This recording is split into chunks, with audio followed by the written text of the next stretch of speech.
Welcome to this session of Online Communist Forum,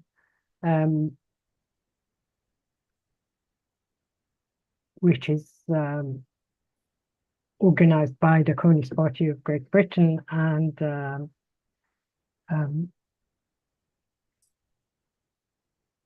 Labour Marxist, I can't remember the name, sorry. Labour Party Marxist. Labour Party Marxist, sorry about that. It's easy to forget now what's going on in the Labour Party. I know, but it's not a good excuse. The discussion tonight is about the US elections and the possible second term if the bookies' favorite wins, Donald Trump, a second term for Donald Trump. And Jack Conrad will give the talk. Go ahead. Thank you, Yasmin. Okay, well, all the reports that I've read over the last few days have shown the polling between Harris and Trump narrowing. So either I've seen one poll with Harris leading by 1%, but the rest seem to show them now equal. That's why Trump is now the bookies' favorite. Why? Because, of course, we're not dealing with the popular vote. So if it was equals when it came to the popular vote, we just have to wait until the 5th, and then maybe days and days and days afterwards as they actually count and have their legal disputes. I'm sure that will happen. But no, because what we're actually dealing with is an election by states and an election through electors. So we're dealing with the electoral college. We're not dealing with the popular vote. So you have to win a majority of delegates in the electoral college. And that precisely, as has been explained again and again and again, that favors smaller states, that favors, or should we put it like this, less populated states, and that favors the Republicans. So if it's evens between Trump and Harris, what that means is that Trump wins. Now, of course, we don't know that that's the case. Things could change, but it's unlikely to change. And so what we have is various governments, not least the British government, trying to mend maybe or strengthen relations with what they fear is an incoming President Trump. In return, showing his gratitude, of course, Trump has accused the Labour Party of helping Harris, which of course it is, but nonetheless, that looks like what they will get. Now, in terms of international politics, we'll come to that question in a minute. But what I think we must do is actually address what it first of all means to American domestic politics. And on that, I think we can be reasonably sure that if Donald Trump is declared the winner, if he is, it's his hand on the inauguration Bible on January the 20th, 2025, that means tougher times if you're a migrant. That means tougher times if you're trying to get in to America from the South. That means tougher times for trade unionists. That means tougher time for women. That means tougher times for trans people. I'd also suggest that while the left isn't anything of a threat at the moment in the United States, it also means tougher times for the left. I can imagine all sorts of draconian legislation against Marxists. And I do mean, well, I mean more by Marxists, real Marxists or semi-Marxists than than I'm not talking about Kamala Harris. I just wanted to make that one clear. But in terms of domestic politics, I think things will become tougher. My own advice would be to comrades on the left to prepare for various restrictions. I could imagine internet restrictions being placed on what they're allowed to say. I can imagine legal restrictions on how they organize and how they demonstrate being put in place. But what I would stress is I don't think that this is an example of American fascism. I know we've got Mark Miley quoted in the latest book by, what the hell is his name? Woodward, excuse me, War, the book War. And we've had countless statements, you know, books and speeches, you know, with the Trump first term that he was a fascist. But I think that's an incorrect analysis. If I was going to use a term to describe Trump, if he'd been successful in terms of his attempted self-coup, January the 6th, then I would talk about him in terms of Bonapartism, that he would have rode roughshod over the American Constitution. Presumably, we'd have to have at least the neutrality or the active aid of key sections of the secret state and the army, but that was never on. But if I was going to describe that situation, I would describe it as American Bonapartism of some sort. How we would describe a Trump victory through the normal course of an election, I don't know. He did promise to be dictator on day one, but he also promised to be only a dictator for one day.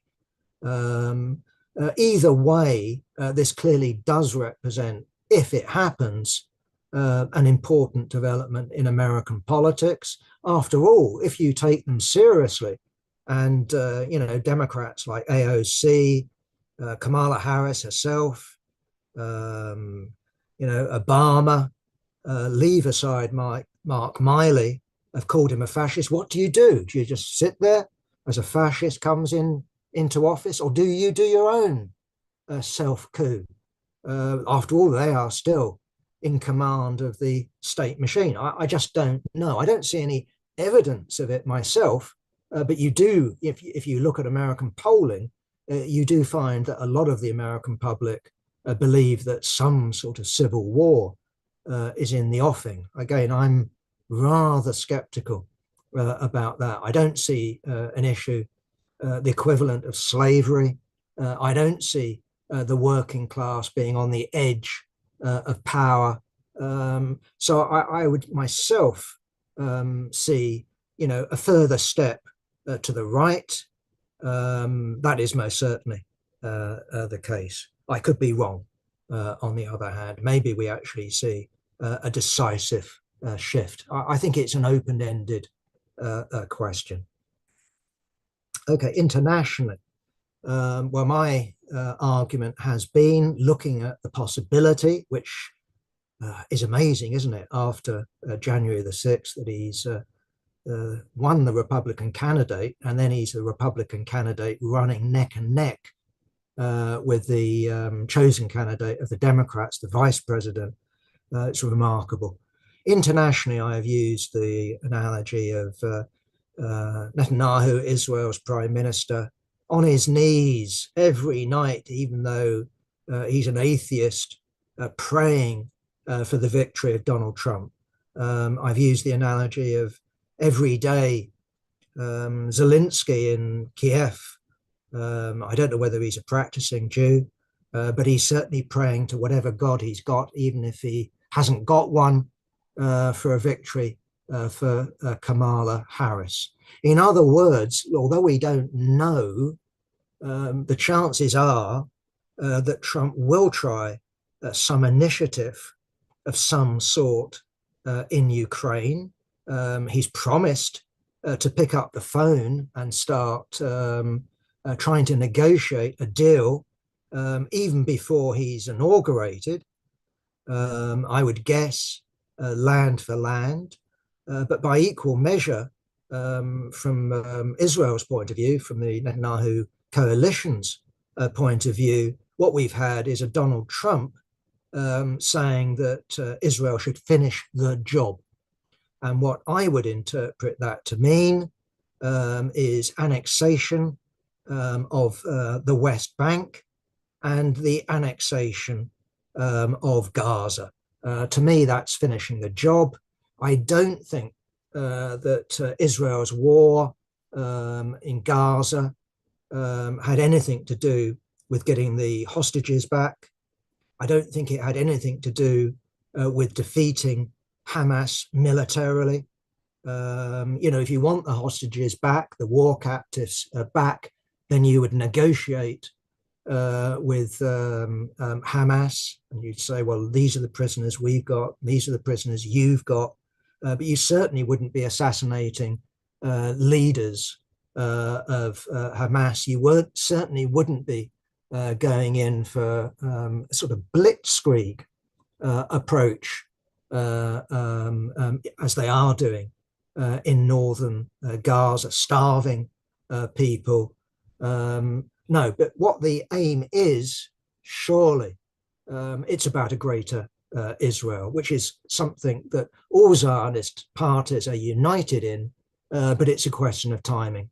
And I think this is their moment, that what we have is a heightened global situation. I'll touch upon Ukraine in a minute, but clearly there are elements in the Republican Party that not only want to, deal with Hamas and Hezbollah, but also want to deal with Iran, and that's true in the Israeli government as well.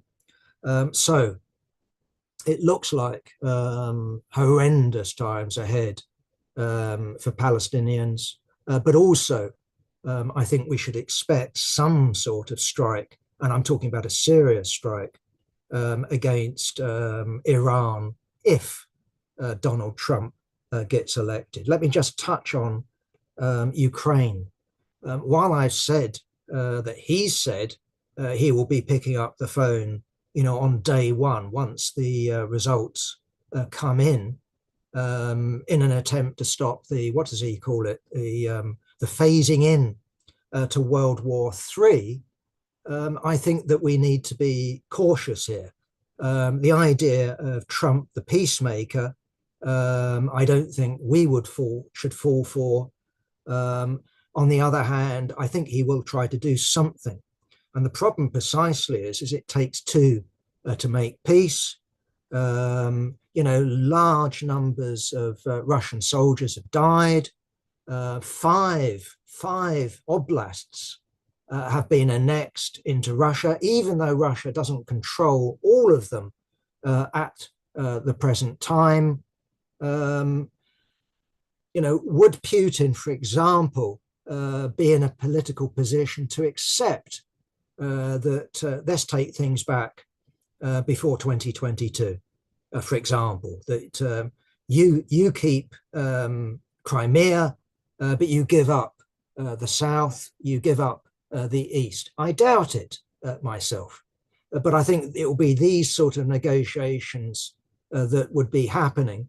But you also need to ask it from the other side, that would Zelensky be able to deliver, and he has to deliver, some sort of deal where it's a frozen front line, and both sides basically decide to do a Korean version of peace, which is no peace, no war.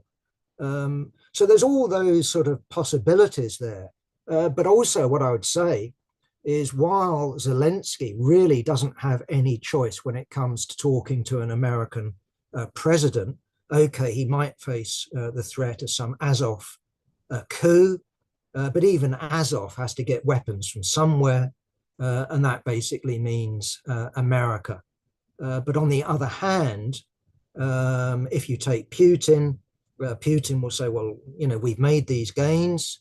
We think we can make more gains. We think we deserve security. We don't know, but all I would pose is at least the possibility that in these circumstances, a President Trump is just as likely to pick up Zelensky's so-called victory plan, including, I don't know, the 3 secret clauses. And of course, at the top of his victory plan is the go-ahead for using British, French, Italian, and American cruise missiles against the 2014 borders of the Russian Federation.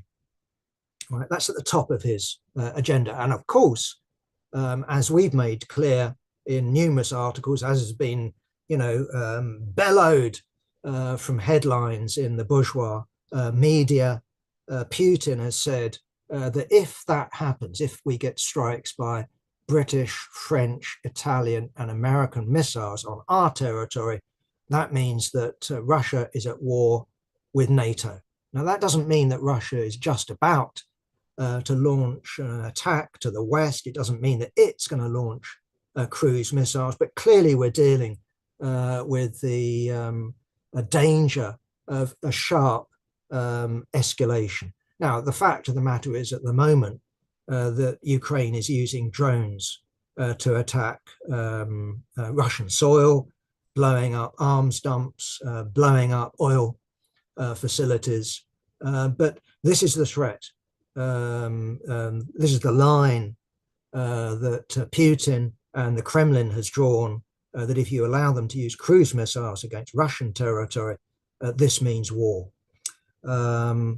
And so, it's quite conceivable that we actually, under President Trump, get the phasing in to a World War III over Ukraine.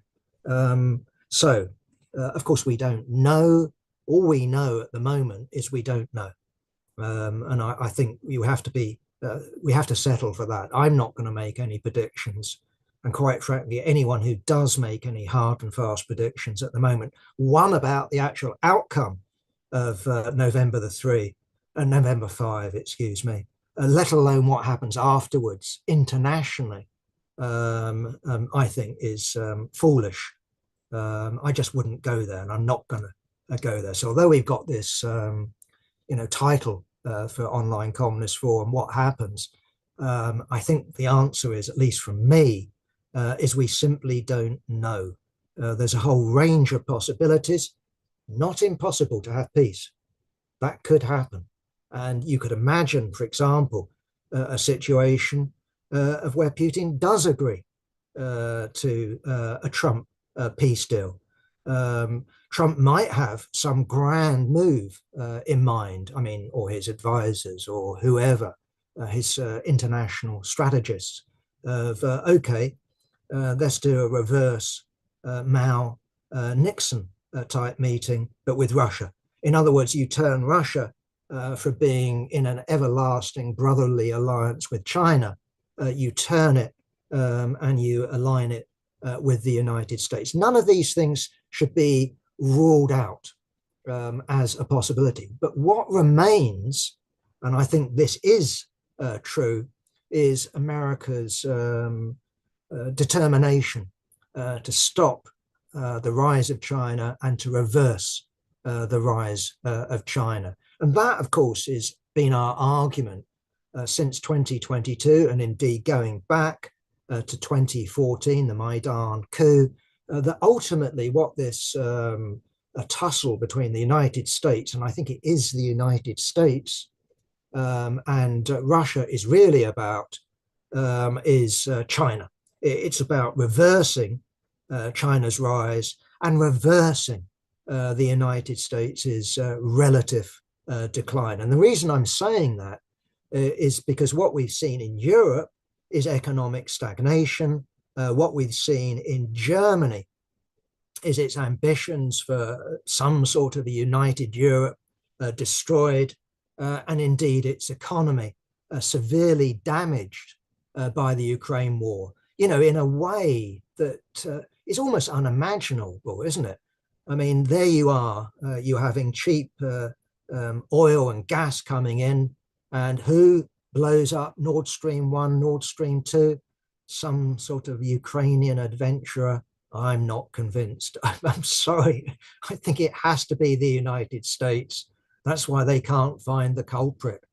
On the other hand, in the United States, what we have is massive, massive orders for military equipment, both the government putting in orders in order to deliver for free to Ukraine, but also other governments being strong-armed by the United States to spend more money on arms. So, for example, we don't know whether the Labour Party will deliver on 2.5% of GDP going to the war industry, but that's their commitment.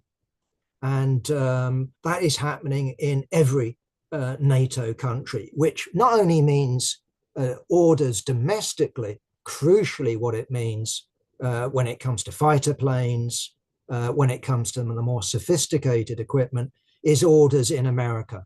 And of course, American defense companies, so-called, are booming. They're awash with money. And I think that acts as a stimulus to the American economy. So while the Ukraine war acts as a dampener on the European economy, it has the opposite effect in the United States. Okay. Meanwhile, the other Ukraine story is worth mentioning. Again, I think it's an example of escalation, symbolic, I would argue, as I would argue with Storm Shadow. I don't think that Storm Shadow is a war winner. I think it's a symbol. It's a line that's been drawn. Maybe it's crossed, but it isn't something that would tilt the balance in favor of Ukraine and have the Russian forces, going back home with their tails in between their legs. But in the same way, if we look at the announcement of North Korean troops being deployed in Russia, and I think that this is the Russian Federation of old, as opposed to the new Russia with the extra regions bolted on. I think this is symbolism too. Nonetheless, we shouldn't underestimate symbols. Now, there's talk of 1,000, maybe 1,500. There's talk of 10,000 in total. And where are they going to be stationed? Where are they going to be fighting? If they do fighting, Kursk. And I don't suspect myself that we will see them fighting in the east of Ukraine or in the south of Ukraine. Will they make any big difference militarily? Well, 10,000 troops ain't going to tilt it in any direction. But it's worthwhile asking, isn't it, that what does Kim Jong-un get in return? He will get something in return. And I can only imagine that it would have something to do with missile technology. It might have something to do with nuclear warheads. I don't know. It might have something to do with multiple entry warheads. We just don't know. But it will be something along those lines. And of course, that will get South Korea worried, and South Korea is talking about, well, if they do that with North Korean troops against Ukraine, we're going to respond by supplying Ukraine with the arms that we produce. Doesn't really work out, does it? But it's sort of if you're a friend of someone, then you're my enemy sort of politics. Either way, you just see things being ramped up little by little by little. And that's precisely why, if we look at the world today, at least at the moment, the biggest threat, the most serious threat of nuclear war comes from the Ukraine situation, not the Middle East, I should emphasize. Okay, just moving on again on a sort of Russian theme. This is the meeting of the BRICS, a big diplomatic triumph for Vladimir Putin. After all, he has an arrest warrant against him that officially, if, for example, he turned up, I don't know, in South Africa, he's meant to be arrested. Would that happen? No, I don't think so. But on the other hand, he would be well advised in terms of, diplomatic embarrassment not to go there in the first place, i.e. not to embarrass his hosts. Either way, what he did in Kazan is get 36 countries together. The representatives were there, lots of presidents, lots of prime ministers. We're told that these 36 countries, it's no doubt true, represent 45% of the world's population. And they will also represent a pretty good slice nowadays of the world's gross national product. All you need to do is look at China, the world's second largest economy, India, that will have an economy either bigger now or at least matching the United Kingdom. So it would be going up, in the direction of Germany. And you would guess, looking at what's going on in Germany, that India would overtake Germany at some point. Now, that, of course, doesn't mean that India is at the economic level of Germany, or China is at the economic level of Germany. But it does mean, in terms of economic weight, things are changing. There's no doubt about that. And if you want to talk about the relative decline of the so-called West, i.e. America and its allies, that's a truth. On the other hand, when we look at this BRICS, I mean, we all know how it was coined. Some bright soul, I can't remember his name, basically put them together because they can spell out a word, and said, here you are. It didn't mean that they have any cohesion. And indeed, because of that, it spawned this, I don't know what you'd call it, I think largely fictitious bloc. Why fictitious? Because actually it's riven with contradictions. All it's united on is its resentment of American power. There's a sort of restlessness there on display about the American dollar, America imposing sanctions on people who get out of line, resentment of, if you look at the UN Security Council, that what you've got is domination by America and its allies. Why the hell is France there? Why the hell is Britain there? That sort of stuff. Anyway, the point is there that what this movement is much more about what it is against rather than what it's for.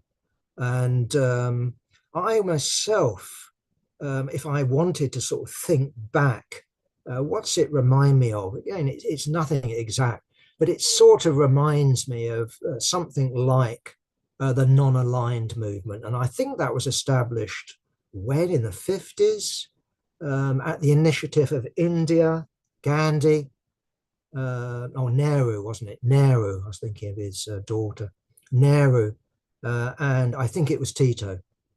Either way, you had this gathering together of so-called non-aligned countries that ultimately, if they were anywhere in terms of the Soviet Union and its bloc and the United States, tended to take more than a middling position. It tended in the direction of the Soviet Union because it wanted a counterbalance to US domination. So, there's an alternative sort of arms and there's an alternative source of technology. These countries would look to the Soviet Union. So, for example, Egypt under Nasser, in order to get the Aswan Dam turned to Khrushchev and the Soviet Union. That's the sort of thing that I would say that's going on. Okay, today you haven't got the Soviet Union, and indeed China and Russia, of course, are members of this BRICS bloc, but so is India. And if we look around the world and say, well, where could there possibly be a war? One place you could say, in terms of speculation, I readily admit it, that there could be a war. There's been a number of them already, and that's a war between India and China, for example, where there's clearly a strategic tension when it comes to, Bangladesh, Pakistan, and other such issues. Okay, in terms of some sections of the left, we have the nonsense about BRICS is wonderful because it's a step towards a multipolar world, and apparently this makes the world more safe. I don't think so. Clearly, what's going on is discontent with US domination, and what that means in the absence of socialism is precisely a greater and greater danger of war breaking out. And I think we need to recognize that. So there was this moment of sort of super imperialism, with the collapse of the Soviet Union. The United States had never been stronger. And there was all sorts of talk about, the new American century. And that quickly faded, didn't it? We've had, of course, Ukraine. We've got the tension with China, and far from Russia, falling into the US camp, far from China falling into the US camp, the opposite has been happening. And I expect that more of that will happen. And clearly, as I've argued, really what the Ukraine war is actually about is a step by the United States to surround and strangle China. So the world isn't more safe because of the BRICS. It's more dangerous, but with or without the BRICS, it's a more dangerous place, and it will continue to be a more dangerous place because the United States is suffering relative decline and will try to delay that, try to put that off. Okay, talking about another focus of war danger, although it's already going on, of course, that's Israel. As I've said, I don't see the Middle East as a danger of nuclear war. Iran, as far as I know, hasn't got the nuclear bomb. It could get it. On the other hand, would it threaten to deliver a nuclear warhead on Tel Aviv or Jerusalem? I'm very skeptical. Could it actually get missiles through?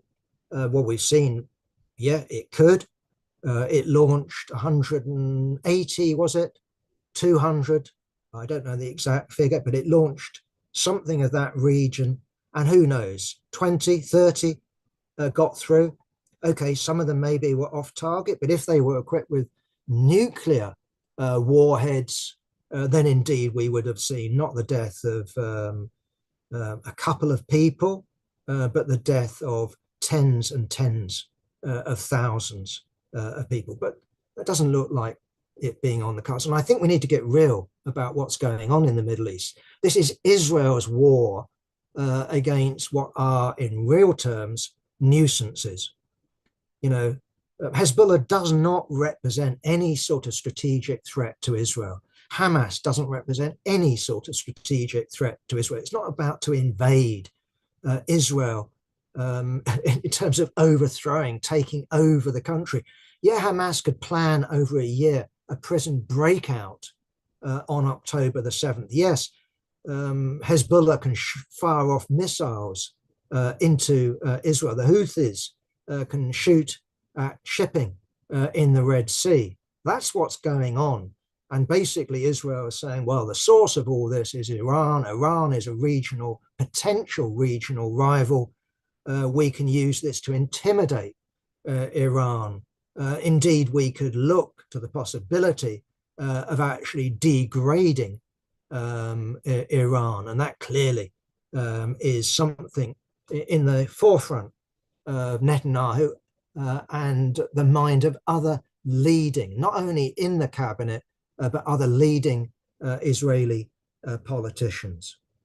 Okay, so at the moment in Lebanon, we've seen this invasion continue. In Gaza, I actually think, in spite of denials, that what we're seeing is the general's plan put into operation, clearing out people, talk of readying North Gaza for colonization.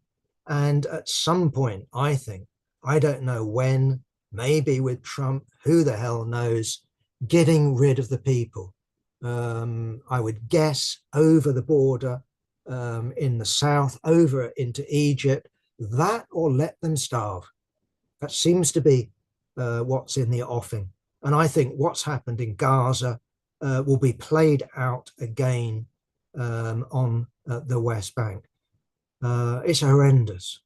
But we're not dealing, as I said, with some threat to Israel's existence. It's Israel that wants to expand. It's Israel that's the aggressor in this war. And the position of communists under those circumstances, of course, needs to be decided concretely, but it's certainly about joining the resistance to Israel. So, for example, if we, communists, had forces in Gaza, we would certainly be lining up alongside Hamas to fight Israeli aggression. You might, again, I don't know, but you might have to also fight Hamas. You might have to do what Mao did in the 1930s, say that you're fighting against Japanese imperialism and fight against Japanese imperialism, but you also might have to guard yourself and fight against the Kuomintang, the nationalist forces. I know that in Gaza and the West Bank, for example, okay, their forces are tiny, that if you take the Popular Front for the Liberation of Palestine, it's fighting the Israeli forces. I don't think they're under threat at the moment from Hamas, but they might be in the future. And I think the same would apply in the West Bank, the same would apply in Lebanon. In Iran, what exactly you would do, I don't know, because I don't think there's going to be any ground invasion. I don't think there's any immediate prospect of regime change from above in Iran as a result of bombing. I just don't buy that idea. I know it's dreamt of by royalists, but you have to have political organization. You have to have something there. And I just don't see the royalists or the Mujahideen, MAK, having any significant social base. So I don't see myself, the regime just collapsing. Possible that Iran could fragment. But again, from the reports I've read, from the reports that Yasmin Mather has done in terms of writing for the Weekly Worker, she's actually talked about the unity of the Iranian population. So I'm, as I say, cautious on that one. Worth mentioning, of course, Israel's retaliation. Retaliation for retaliation for retaliation for retaliation. But this was pretty minor. Israel talks about 20 targets being hit. The Iranians are playing it down, so they shot this down, this missed, or whatever the story is. And most significantly, the supreme leader has said, well, it's up to the armed forces how they respond. To me, that's kicking the can along the road, and it's basically a message that we aren't going to hit back at the moment. So from Israel's point of view, job done, but in terms of what it's wanting to do, it's clearly looking to provoke Iran. And if it gets Donald Trump in the White House, I think we should expect more provocation from Israel, more aggressive, a more aggressive response from Israel. Okay, 41. So I'm sort of going to start to wind things up. I think it's an obligation to mention the UN report on global warming. This is from the this is the emissions gap report. What exactly its status is, who makes it up, I don't know. I presume it's a sort of legitimate body. I don't think it's full of, what do you want to call them, climate hysterics. I think that this is something that's backed up by science. That's my expectation. As I say, I'm taking that on trust. I could be wrong. Yeah, the UN is legitimate when it comes to its science, simply because science is peer reviewed. And if you've got evidence to the contrary in terms of science, you can look at their evidence and you can take it to pieces. So, for example, if the UN came up and out and told me the distance between the Earth and the Moon, I'm only using a rough figure, so I'm not giving you an exact one, was 250,000 miles, I would go, that's probably correct. Because if it wasn't, what you can do is get another scientist along to say that this is bullshit. So, yeah, I do trust certain things. I think we should trust experts sometimes. I think it would be ridiculous not to. So what we have in terms of this report is the warning that the world is heading this century. So we're talking about sometime between now, but definitely way into the future. When it comes to someone like me, I will be dead. But sometime towards the end of this century, average temperatures compared with pre-industrial temperatures would have risen by 3.1 degrees centigrade. Now, put that in the context of the Paris Accord, where it said it would try to limit global warming to below 1.5. It wasn't aiming for 1.5, it was aiming to keep things below 1.5. Now, this UN report says, well, there's a margin because we're dealing with the future, but there's a margin between 1.9, that's the lower end of the margin, and 3.8. So there's a possibility that things could be kept to 1.9 degrees centigrade, but there is the possibility of 3.8. Either one will be disastrous. I think that is clear. That if we look at the possibilities, you're talking about things like the Gulf Stream switching off. You're talking about a country like Britain, more having a weather system more like Scandinavia. You're talking about the possibility of desertification in North America. You're certainly talking about substantial rises in global sea levels and the inundation of cities such as Dhaka, Jakarta, St. Louis, Houston, Alexandria, Shanghai. The list is long and it's extraordinarily dangerous. You're talking about a situation that in some parts of the world, you couldn't go outside and work. So high will the temperatures be. So it's that sort of world that we're in danger, I think it's true to say, sleepwalking into. Because while there's a lot of talk, there isn't the action.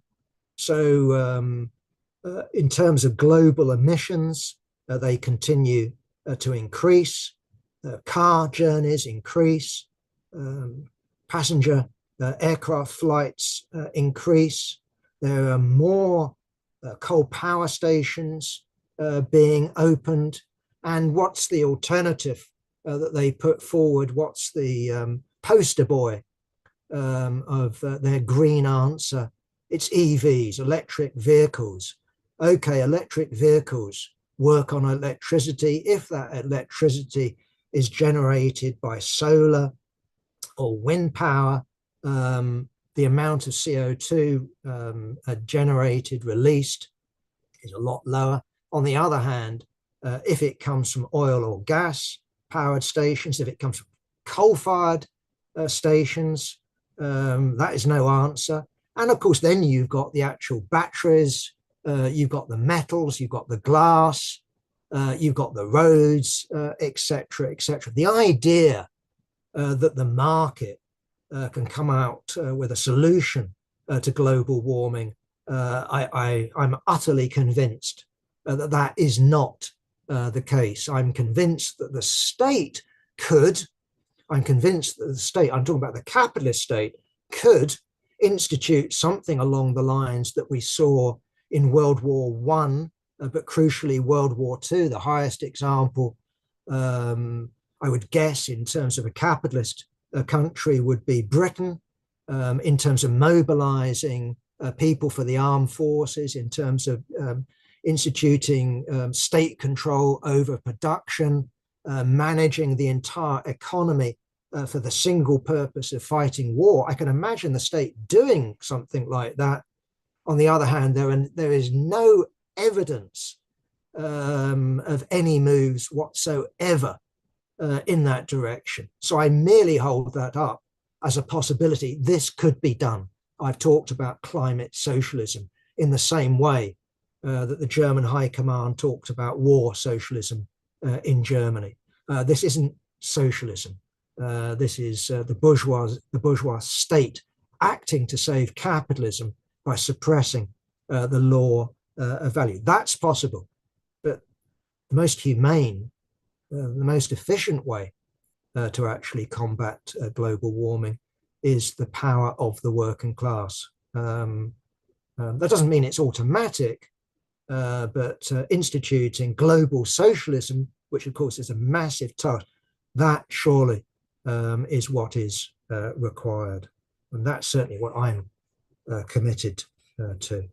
Okay, lastly and briefly, just wanted to mention the demonstration yesterday in London.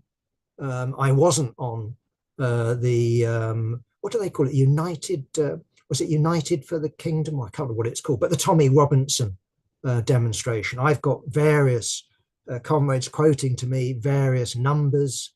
I've looked at the mainstream press. So the figures I've had quoted at me are anything between 3,000 and 30,000. I don't know. I wasn't there. I got no way of judging. Haven't seen any helicopter footage. Either way, we should take that seriously.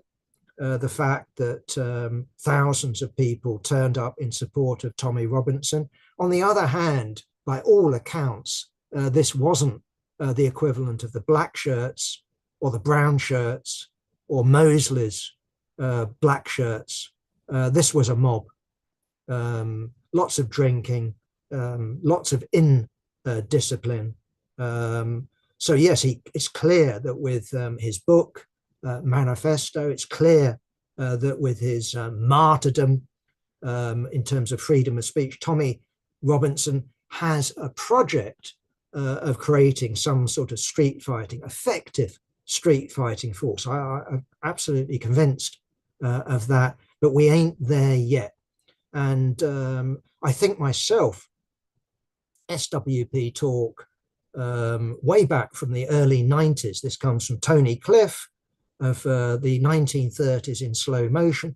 All I can say is I think he got the wrong decade. Complete misunderstanding of what the 30s was about.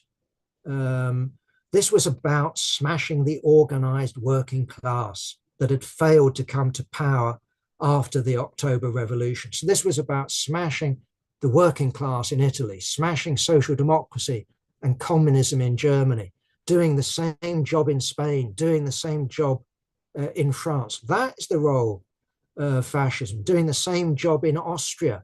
There was the bourgeoisie in a position where it felt under threat from the working class and would prefer to lose political power in order to retain its economic power.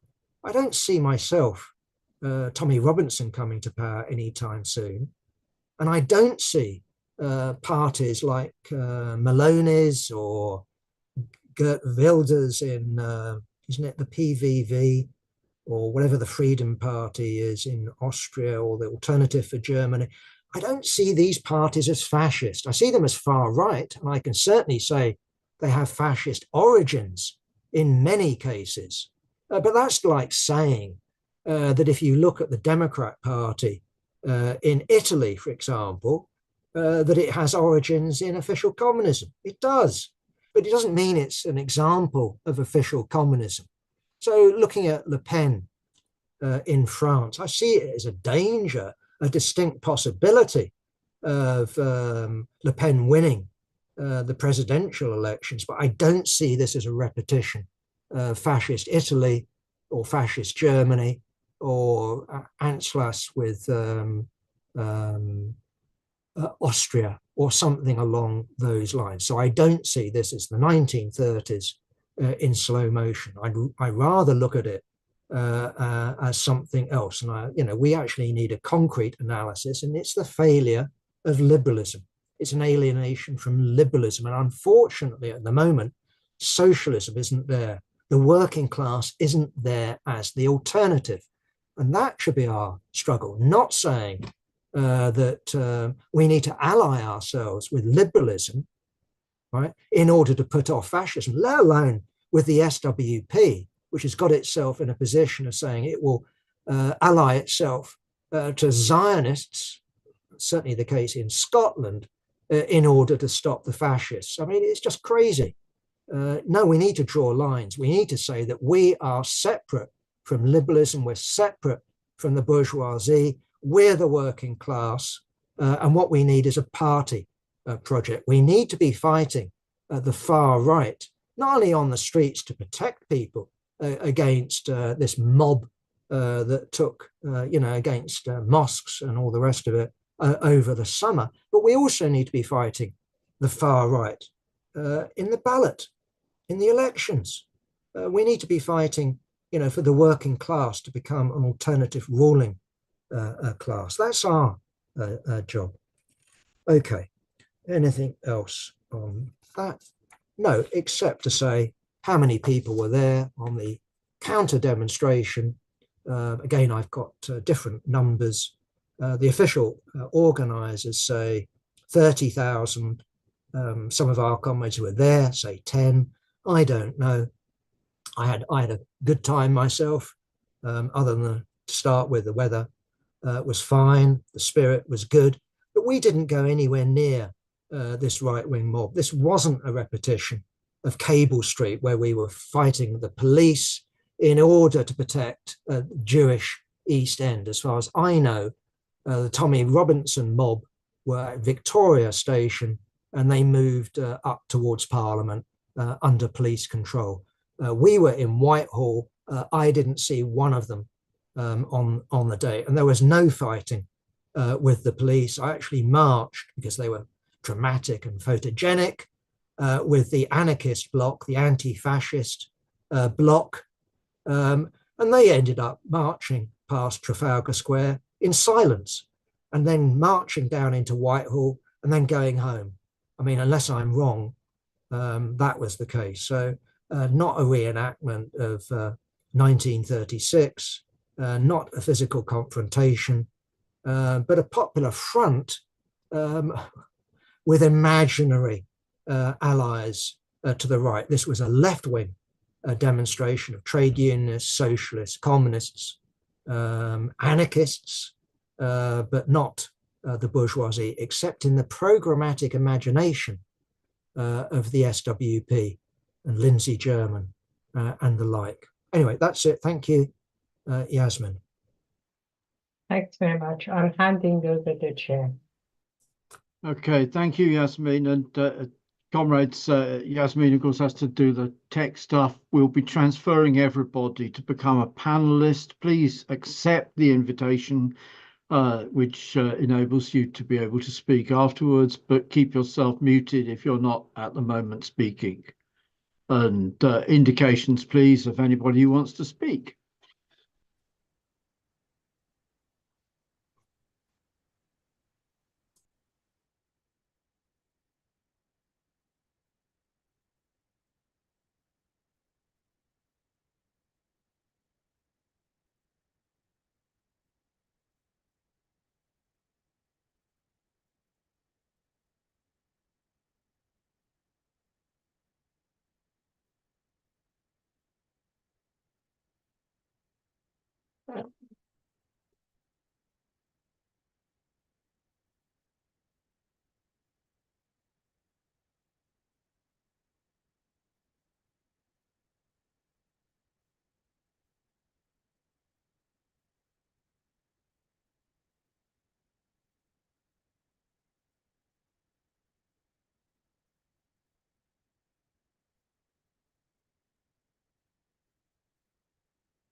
Does that mean I can go home early, Mike? Well, at the moment, no indications of anybody who wants to speak. Once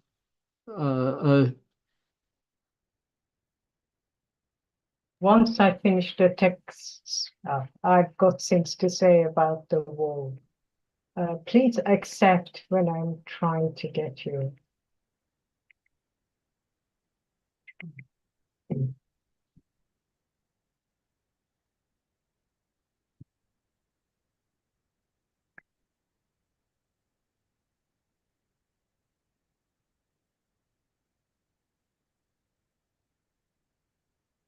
Yeah.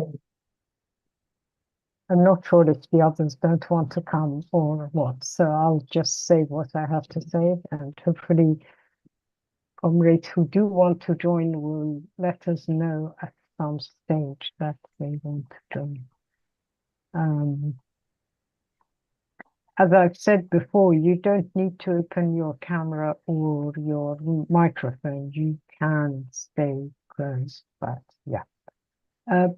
I'll say a few things, then Paul Fleurs has raised his hand. First on Iran, I think one thing that maybe we haven't paid a lot of attention to is the way Iran is gaining support in the Arab countries and how effectively it is using its propaganda machine for that.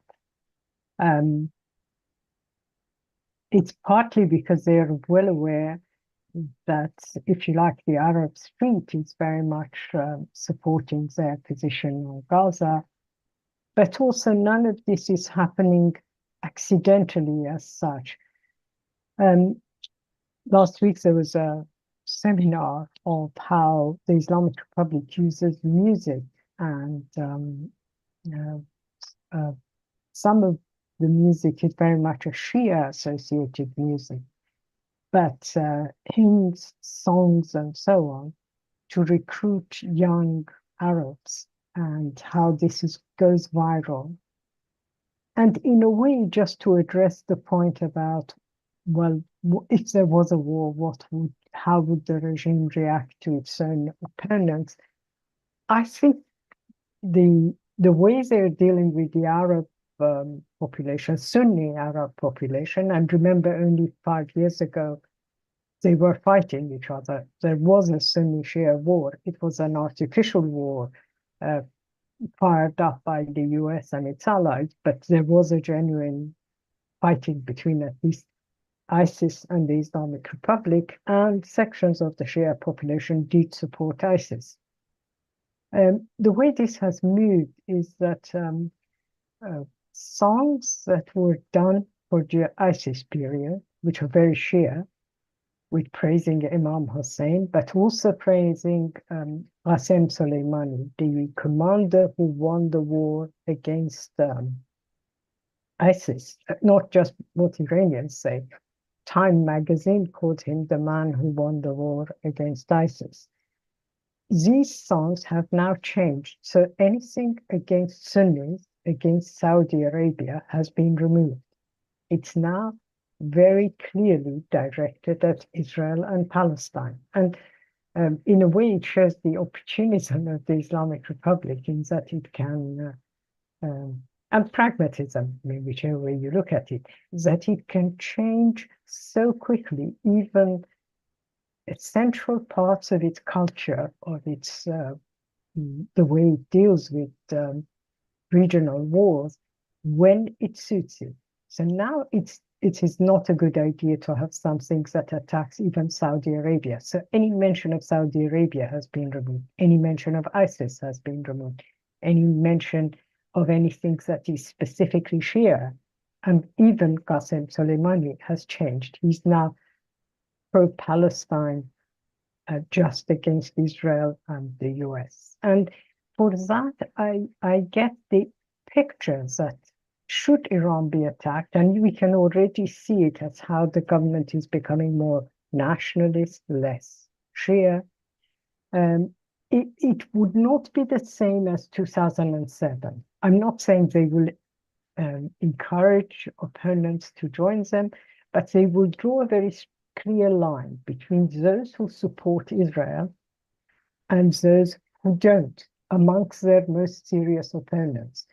The fact that the left has had a slightly, and I'm emphasizing a slightly easier time in the last few months in Iran is a reflection of that. It's clearly a shifting situation. With Hamas, I don't know, but remember that Hamas is in a political alliance with PFLP and PDFLP. Now, these are not very large organizations. I would say they are insignificant and so on. But if you have any doubt about the closeness of Hamas with these organizations, all you have to do is read what has been written about the 7th of October, their joint operation. You might like to read what PFLP wrote about Hassan Nasrallah's death and what PFLP and PDFLP said about Yahya Sinwar's death. So I think it isn't that the, if you like, antagonism of the Islamic Republic and its various organizations against the left has been reduced or diminished, or that we should have any illusion, but they will not go for fighting the left at this stage. They have clearly realized who their principal enemies are inside and outside Iran, and they will go for that distinction. So I think that's an important point to remember. In terms of Iran's response, Jack is absolutely right. So Khamenei's speech today is very clear. He said, on the one hand, we should not downplay this attack, which was the policy yesterday. So throughout yesterday, the Iranian government was downplaying what had happened. We only have lost 2, then it became 4 soldiers. No base has been properly attacked. We managed to bring down lots of missiles, lots of, if you like, positive images. And of course, I assume by now they've done their study of various places and they realize that the damage is not as minimal as maybe they said, or that downplaying is not a good idea.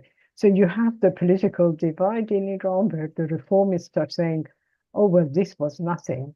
We brought down lots of missiles. It shows our air defense works. We didn't need Hezbollah. We could do it. And the hardliners who say it doesn't matter what damage was done. This was, and they keep saying this, that this is the first time Tehran has been bombed since Saddam Hussein. So the last person who bombed Tehran was Saddam Hussein. And psychologically, this is a very important point because they're trying to remind people we are, we are embarking on what could be an 8-year war, which is a dreadful memory for most Iranians. And my guess is that what will happen is we will see battles being fought not on the surface, but between the various factions. And again, I don't think it will come to a major conflict. They will find a compromise. And Khamenei's message today is very clear. Don't undermine it, don't overmine it. But my understanding is that it would be very minimal response, because the two main targets, remember, the nuclear targets that were being talked about and the oil installations haven't been touched. And for Iran, that's probably very significant. Thank you, Mike. I've stopped. Okay, Paul Fleurs. Yeah, it's just a question really, and about the Israeli response, and it seems to me that a punch was very much pulled here, and people, various commentators, people have been saying that the leaking of these documents was basically the American states saying to Israel, look, make this symbolic. This is not, we don't want the Middle East blowing up. And behind the scenes, what pressure was put by Americans on Israel to make sure that this was a symbolic attack? I'm interested to see what Jack thinks about that, and if what was the quid pro quo on Israel's side? A free hand in the Lebanon, a free hand in Gaza? You deal with your local problems. America's saying to Tel Aviv, you deal with your local problems as you see fit. Just don't expand this to include Iran. Make it, a symbolic attack, and hopefully that side of it will calm down. In the meantime, we can see that the attack on Gaza is getting more and more intense, especially in the north. It's getting almost exterminatory there, and the attacks on the Lebanon are carrying on unabated. So I'm just wondering if Jack thinks there is some kind of the American thing to Israel is cool it on Iran, but carry on locally. I haven't got anybody else with their hands up, so I'm going to chip in myself briefly. One which is a completely marginal point is Anschluss. So this was the Anschluss of 1938, which was unification of Nazi Austria with Nazi Germany. But the idea of Anschluss was originally proposed by the Austrian Social Democrats. That is, that the Austria should unify, Social Democratic Austria should unify with Social Democratic, or rather, in both cases, Popular Front governments with Germany, and was vetoed by the Allies, the Entente powers at Versailles. So that's just an observation about that. I think an interesting point that Yasmin made about one of the things which it seems to be very striking in present political circumstances is the extent to which ideology is froth rather than coffee, or spume rather than waves. That the extraordinary fluidity of there's quite deep issues affecting state interests, but the ways in which these are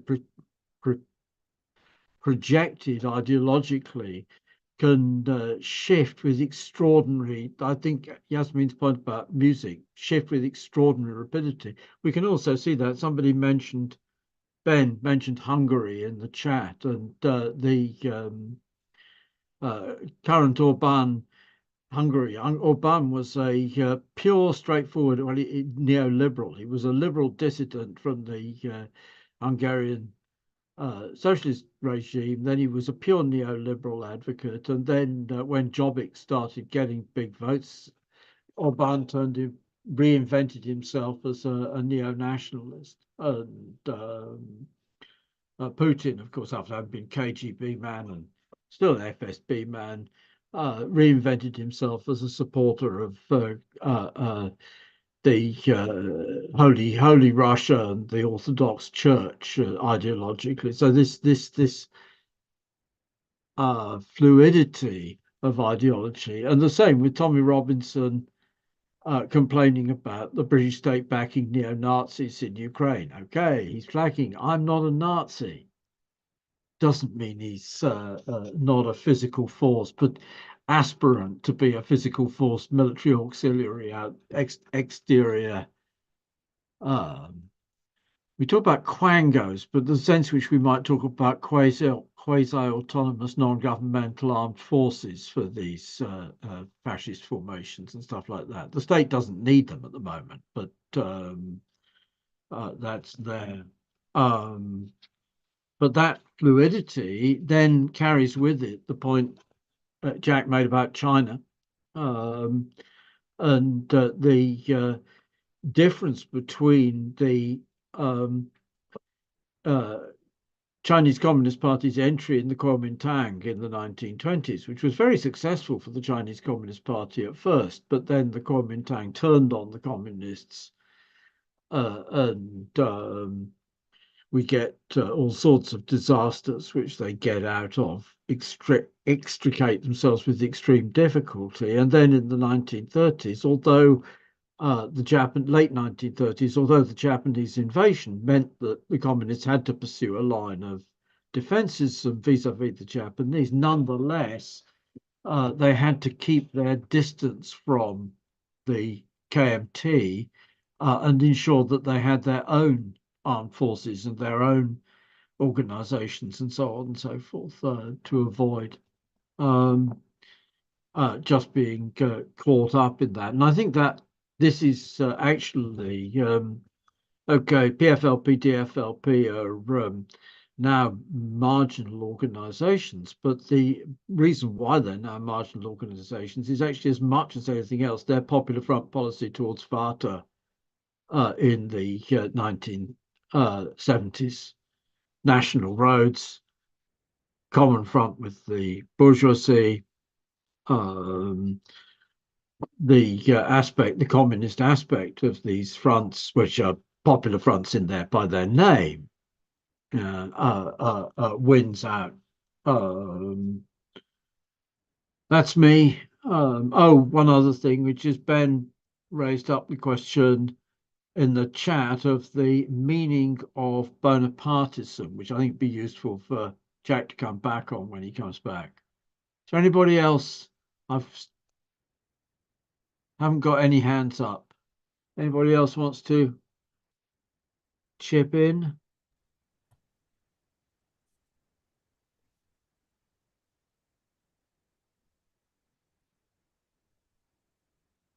Jenny, you want to have a go?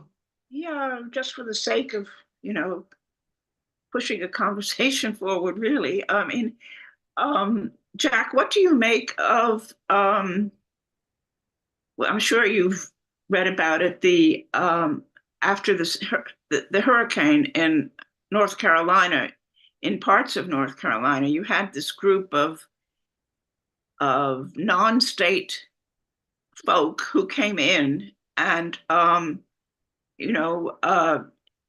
apparently it took a while for the federal aid to organize itself to get there. And their contention, they were completely right wing, from what I've read. They, blamed the hurricane on immigrants or the border or something to that effect. And there seemed to be some sort of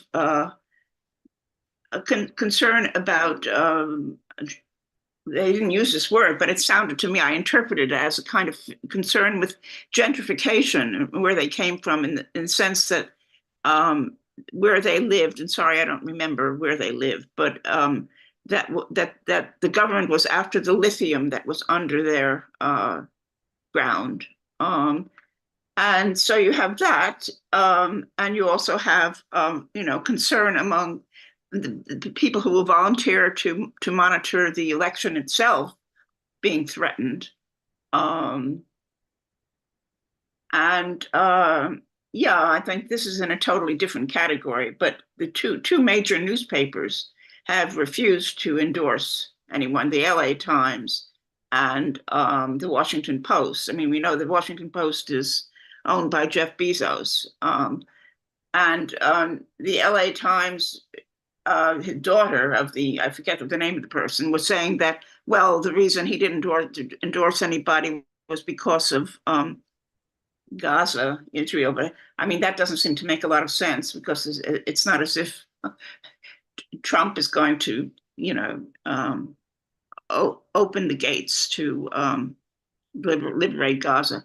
I'm just trying to think of other points that, yeah, I mean, I bring this up in your, because of your contentions. We don't know what's going to happen next. And I know you said that, well, they will attack the left and they will, yeah, but, a whole McCarthyite kind of uh, approach could be on the offing, which just attacks liberals as well as the left. I mean, just essentially, a lot of the McCarthyism was an attack on liberals. I mean, yeah, and the mass deportation. I mean, this ridiculous, disgusting treatment of the poor Haitians, as if they haven't suffered enough in the last few hundred years, and also that threat of mass deportations. That's it. Yeah. Okay, Jack, do you want to come back in and see if that triggers anybody else being interested? I'll use this as a sort of closer, but I'm quite open to other comrades coming in if they wish to. I've got my potatoes cooking upstairs, and I've been in a meeting all day, and a lot of other comrades, so a lot of comrades will be tired. So anyway, Paul, Iranian response. I'm not of the view, for what it's worth, that the United States held Israel back pro quo, in terms of you go ahead in Gaza, you go ahead in Lebanon. I think the United States did hold Israel back, but I think Israel, I mean, this is my guess, so if someone knows something I don't, so I'm just guessing. I think Israel is acting in Gaza and Lebanon more like an out of control attack dog, as opposed to a fully disciplined, on the leash, go this way, go that way attack dog. And we need to recognize, after all, that while the Biden administration could hold back Israel vis-a-vis Iran, we are on the edge of the US presidential election. So it's a dead duck. And I think if you're Netanyahu, if you're anybody at the moment, you're really with the bookies. You're going, I don't want to diss this guy. And we're talking about Trump, not Biden. Biden is now an irrelevance, so he can switch the taps off for what, another month, 2 months? But that's all. That's if Trump wins. So I don't read it that way. If Trump wins, then yes, I would expect actually what is intensive to intensify and to be spread. So, I've talked, again, just speculation, I readily admit, talked about the West Bank. There's legislation there in Israel passed through the Knesset about annexing big slices of the West Bank, and Trump has supported that. Biden hasn't. Anyway, so that's just my take on that. And if other comrades know more than I do, which is pretty easy, please come in. In terms of Bonapartism, all I would say, Ben, is have a look at my recent article in the Weekly Worker, the supplement. It's not the last word, but I think it gives a reasonable description of Bonapartism and what it has in common with fascism. And the crucial question is that the bourgeoisie basically gives up political power. The state itself rises above society, but it protects capital, it protects property against the working class. I think that is something that Bonapartism and fascism has in common. The crucial question about fascism, at least in terms of my argument, is fighting formations and is smashing the working class and keeping it down, not just a temporary blow against the working class, but the atomization, permanent atomization of the working class. Now, how long the Nazi regime would have lasted without war, how long the Italian regime would have lasted, I don't know. We get into the realms of whatever speculation. We certainly know that in both cases, the unofficial fighting formations were incorporated into the state. So anyway, so I think that I would point you in the direction, unless you think you read the bloody supplement and you think it's shit, which would be fair enough. Okay, Virginia, look, and we can go into this and that, and your questions are interesting. I'll rattle through them, so I'm not going to do them justice. I haven't gone and looked this stuff up. I don't know anything about this group in Carolina. But what I would say about such things, whatever crazy conspiracy theory that they've got in mind, I would just observe that, with these right-wing organizations, often they gain a base by actually helping people out in their day-to-day lives. And so it wouldn't surprise me that the far-right fascist elements in the United States will organize themselves to do things for ordinary people. So I can remember vividly visiting Egypt way back, and just going to the market and seeing these black banners. And I don't know Arabic from, I just knew it was a Muslim Brotherhood. And I know that when it came to Egypt, if you needed your donkey looked after as a vet, you went to the Muslim Brotherhood vet. If you were ill, you went to the Muslim Brotherhood doctor, because the state had vacated that. And so it never surprised me that the Muslim Brotherhood had a mass base. I knew it just from looking. And the left had massive illusions in its strength during the square protests. And I was always going myself, look, the Muslim Brotherhood is there. The Muslim Brotherhood is organized. And you had this idiot sort of discourse about the internet and mobile phones being the new weapon, and how you didn't want all this old-fashioned stuff. And my own response to it is, well, yeah, the Quran, the mosque, deep roots in society that have been built over decades. And the left needs to learn that. Interestingly, the Muslim Brotherhood learned that off the left. They actually said, look at these Bolsheviks, look at these socialists, look at how they do it. We ought to be doing that. We ought to have that sense of strategy, that sense of how we build our roots. So I think we need to relearn that.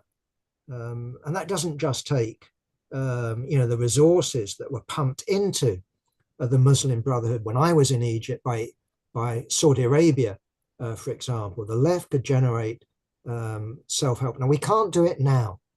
We need a party for that. And that's my message. It's not the Weekly Worker. It's not the CPGB that can do that. It's not the SWP.